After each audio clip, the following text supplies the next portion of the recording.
நவராத்திரி ஏன் கொண்டாடுறோம் தெரியுமா? சிவனுக்கு ஒரு ராத்திரி சிவராத்திரி, அம்பாளுக்கு 9 ராத்திரி நவராத்திரி. மகிஷாசுரன் அப்படிங்கிற அரக்கனை அழிப்பதற்காக அம்பாள் மகிஷாசுரனோடு 9 நாட்கள் போரிடுறா. 10வது நாள்ல மகிஷாசுரனை வதம் செய்து மகிஷாசுர மர்த்தினியாக வெற்றி வகை சூடிய நாளதான் விஜயதசமியா கொண்டாடுறோம்.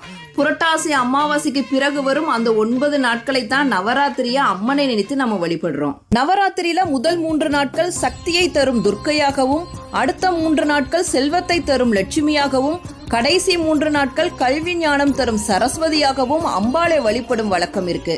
9 நாட்களும் அம்மனோட ஒவ்வொரு அவதாரமாக அலங்கரிக்கப்பட்டு காட்சியளிப்பாள். நவராத்திரி பூஜை இரவு நேரத்துல தான் செய்யப்படும். இந்த பூஜை தேவர்கள் செய்வதாக கருதப்பட்டு இரவு நேரத்துல அம்பாளை வழிபடுகிறார்கள். இச்சாசக்தி, கிரியாசக்தி, ஞானசக்தி ஆகிய 3 சக்திகளையும் ஒரே சமயத்தில் பெறுவதற்காக செய்யப்படும் வழிபாடுதான் இந்த நவராத்திரி வழிபாடு.